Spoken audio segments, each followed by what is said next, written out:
Assalamualaikum warahmatullahi wabarakatuh.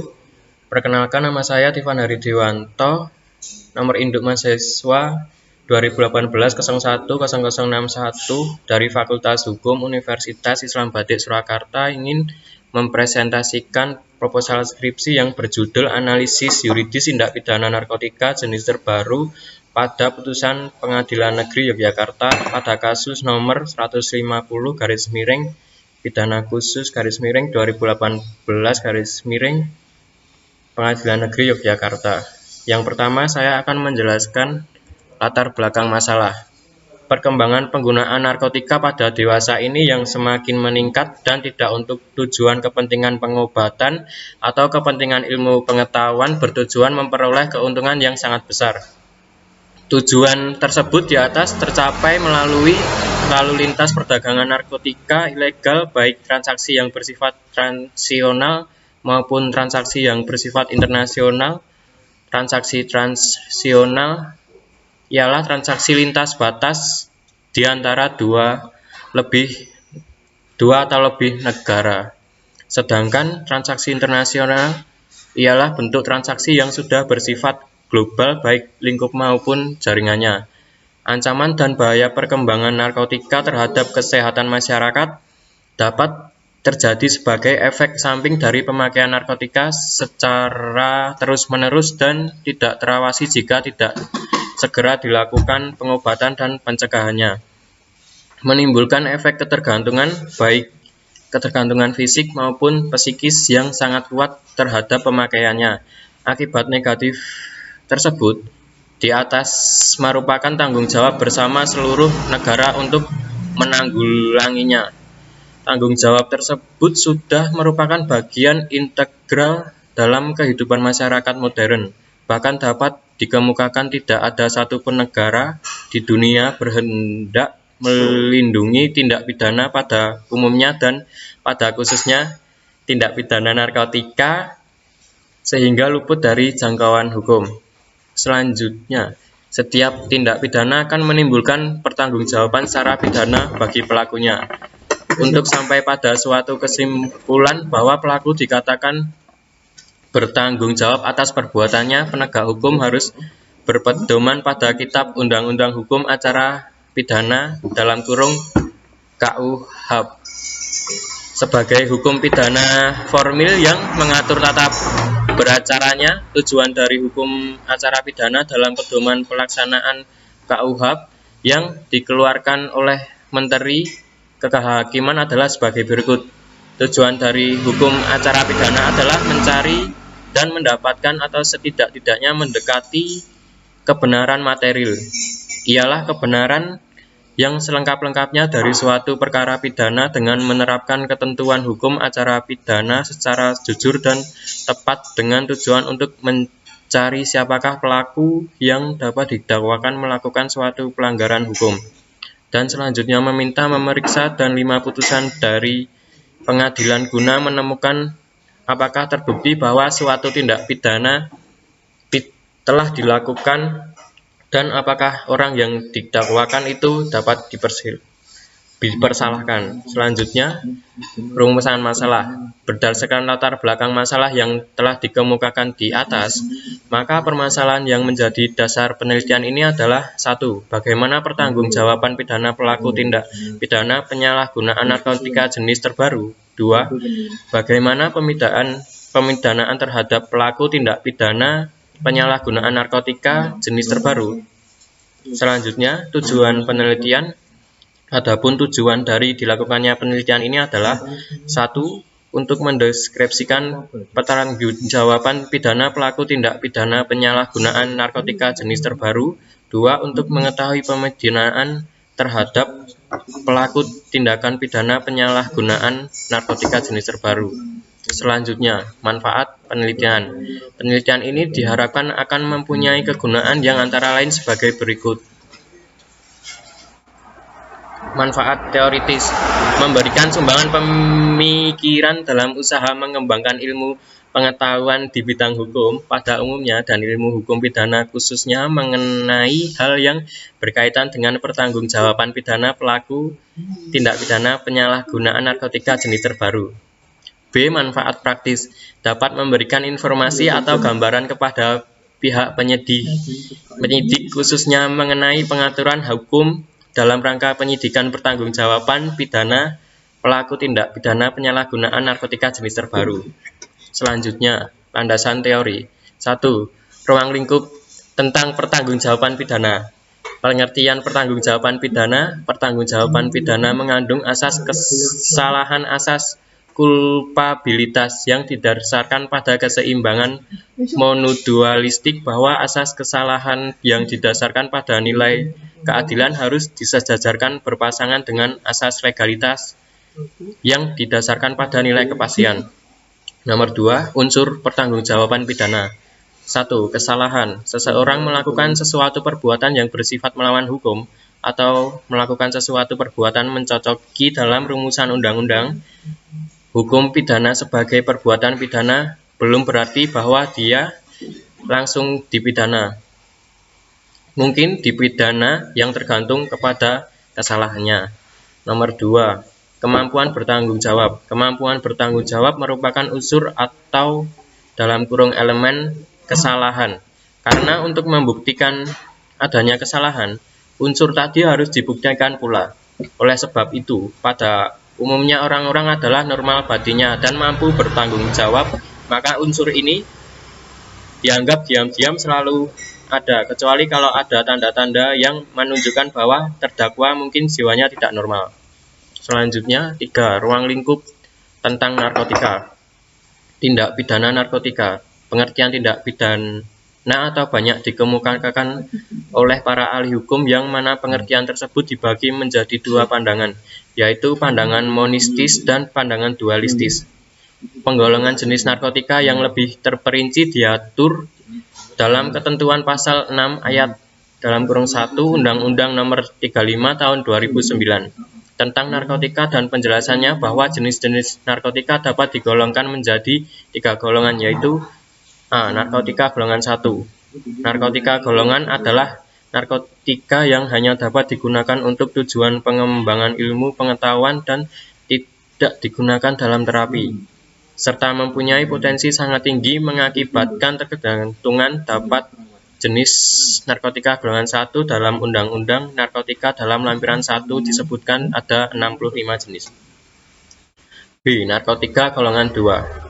Narkotika golongan 2 adalah narkotika yang berkhasiat untuk pengobatan, yang digunakan sebagai pilihan terakhir dan dapat digunakan dalam terapi, juga digunakan untuk tujuan pengembangan ilmu pengetahuan dan mempunyai potensi tinggi mengakibatkan ketergantungan. C. Narkotika golongan 3. Narkotika golongan 3 adalah narkoba yang berkhasiat untuk pengobatan dan banyak digunakan dalam terapi dan tujuan pengobatan, serta digunakan dalam tujuan pengembangan ilmu pengetahuan dan mempunyai potensi ringan mengakibatkan ketergantungan. Ya, selanjutnya ya. Bentuk-bentuk tindak pidana narkotika. Terhadap perbuatan tindak pidana dapat dibedakan menjadi 2 bentuk, yaitu kejahatan dan pelanggaran sesuai menurut buku Kitab Undang-Undang Hukum Pidana KUHP, yaitu yang terdapat pada buku 2 dan buku 3 yang memuat perincian berbagai jenis tindak pidana. Tujuannya adalah guna melindungi kepentingan hukum yang dilanggar. Kepentingan hukum pada dasarnya dapat dirinci dalam 3 jenis, yaitu 1. Kepentingan hukum perorangan, 2. Kepentingan hukum masyarakat, dan 3. Kepentingan hukum negara. Selanjutnya, metode penelitian. 1. Jenis penelitian yang digunakan adalah yuridis normatif, adalah pendekatan yang dilakukan berdasarkan bahan hukum untuk hukum utama dengan cara menelaah teori-teori, konsep-konsep, asas-asas hukum, serta peraturan perundang-undangan yang berhubungan dengan penelitian ini. Pendekatan ini dikenal pula dengan pendekatan kepustakaan, yakni dengan mempelajari buku-buku, peraturan perundang-undangan dan dokumen lain yang berhubungan dengan penelitian ini. 2. Spesifikasi penelitian. Metode deskripsi analitis menurut Sugiono adalah suatu metode yang berfungsi untuk mendeskripsikan atau memberi gambaran terhadap objek yang diteliti melalui data atau sampel yang telah terkumpul sebagaimana adanya tanpa melakukan analisis dan membuat kesimpulan yang berlaku untuk umum. Selanjutnya, metode pendekatan. Statute approach. Pendekatan perundang-undangan statute approach merupakan penelitian yang mengutamakan bahan hukum yang berupa peraturan perundang-undangan sebagai bahan acuan dasar dalam melakukan penelitian. Pendekatan ini dilakukan dengan menelaah semua peraturan perundang-undangan yang bersangkut paut dengan permasalahan (isu hukum) yang sedang dihadapi. A. Library research. Penelitian kepustakaan yaitu penelitian yang dilaksanakan dengan menggunakan literatur (kepustakaan) baik berupa buku, catatan, maupun laporan hasil penelitian dari suatu penelitian terdahulu. 1. Sumber data.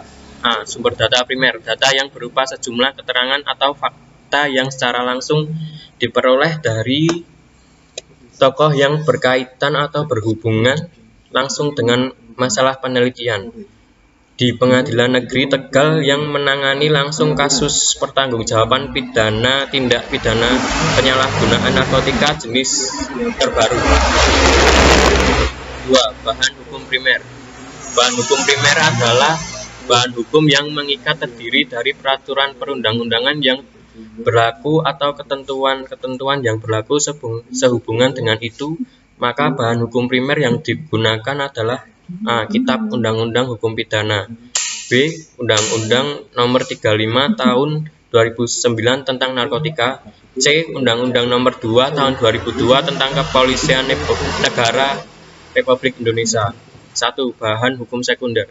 Bahan hukum sekunder digunakan meliputi literatur-literatur yang terkait dengan menangani langsung pertanggungjawaban pidana pelaku tindak pidana penyalahgunaan narkotika jenis terbaru yaitu tembakau gorila. 2. Bahan hukum tersier. Bahan hukum tersier adalah bahan hukum yang dapat memberikan penjelasan terhadap bahan hukum primer maupun bahan hukum sekunder. Bahan hukum tersier tersebut adalah media internet. Selanjutnya, B. Sumber data sekunder. Data sekunder berupa bahan pustaka yang terdiri dari 1. Bahan hukum primer. Bahan hukum primer adalah bahan hukum yang mengikat terdiri dari peraturan perundang-undangan yang berlaku atau ketentuan-ketentuan yang berlaku. Sehubungan dengan itu, maka bahan hukum primer yang digunakan adalah A. Kitab Undang-Undang Hukum Pidana, B. Undang-Undang Nomor 35 Tahun 2009 tentang Narkotika, C. Undang-Undang Nomor 2 Tahun 2002 tentang Kepolisian Negara Republik Indonesia. 1. Bahan hukum sekunder. Bahan hukum sekunder yang digunakan meliputi literatur-literatur yang terkait dengan menangani langsung pertanggungjawaban pidana pelaku tindak pidana penyalahgunaan narkotika jenis terbaru tembakau gorila. 2. Bahan hukum tersier. Bahan hukum tersier adalah bahan hukum yang dapat memberikan penjelasan terhadap bahan hukum primer maupun bahan hukum sekunder. Bahan hukum tersier tersebut adalah media internet. 1. Metode pengumpulan data. Untuk mengumpulkan data-data yang dibutuhkan penulis, maka penulis dalam melakukan penelitian menggunakan cara sebagai berikut. A. Untuk mendapatkan data sekunder dilakukan dengan studi pustaka, dilakukan dengan mencari, mencatat, menganalisis, dan mempelajari data yang berupa bahan-bahan pustaka atau data tertulis baik berupa kitab peraturan perundang-undangan, buku-buku, majalah-majalah, jurnal-jurnal, serta bahan tertulis yang berhubungan atau berkaitan dengan objek penelitian. B. Untuk mendapatkan data primer dilakukan dengan wawancara terhadap Pengadilan Negeri Sleman. Wawancara adalah percakapan dengan maksud tertentu. Percakapan itu dilakukan oleh kedua belah pihak, yakni pewawancara interviewer yang mengajukan pertanyaan dan wawancara interview yang memberikan jawaban atas pertanyaan itu. Wawancara ini dilakukan secara langsung terhadap petugas Pengadilan Negeri Sleman. 1. Metode analisis data. Data yang diperoleh baik data primer maupun data sekunder kemudian dianalisis menggunakan metode analisis kualitatif, yaitu pengujian tanpa menggunakan angka-angka atau model-model matematis dan rumusan-rumusan statistik, kemudian hasilnya disajikan secara deskriptif analisis. Penyajian data secara deskriptif analisis di sini adalah pengolahan data tanpa menggunakan model matematis dan rumusan-rumusan statistik, tetapi penyajian data langsung berupa deskriptif sehingga pembaca mudah memahaminya. Selanjutnya, jadwal penelitian. Ya, kayak gini. Selanjutnya, sistematika penulisan. Sistematika dalam penulisan skripsi adalah sebagai berikut. Bab 1, pendahuluan. Pada bab ini penulisan menguraikan latar belakang masalah, perumusan masalah, tujuan penelitian, manfaat penelitian, kerangka pemikiran, metode penelitian, dan sistematika penulisan. Bab 2 pada bab ini menguraikan tentang tinjauan umum tindak pidana narkotika dan tinjauan hukum tentang pertanggungjawaban pidana pelaku tindak pidana penyalahgunaan narkotika jenis terbaru yaitu tembakau gorila. Bab 3 pada bab ini akan diuraikan hasil penelitian dan pembahasan mengenai pertanggungjawaban tindak pidana pelaku tindak pidana penyalahgunaan narkotika jenis terbaru tembakau gorila dan pemidanaan terhadap pelaku tindak pidana penyalahgunaan narkotika jenis tembakau gorila. Bab 4 pada bab ini akan diuraikan penerapan kasus pada tindak pidana yang dilakukan secara perseorangan atau bersama-sama dalam kasus nomor 150 pidana khusus _2018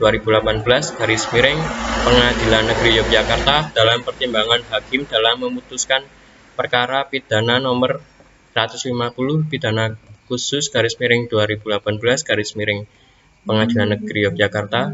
Bab 5 pada bab ini diuraikan tentang kesimpulan dan saran yang berkaitan dengan permasalahan dan penelitian. Ya, udah itu saja. Sekian, terima kasih. Bila ada salah saya mohon maaf sebesar-besarnya. Wassalamualaikum warahmatullahi wabarakatuh.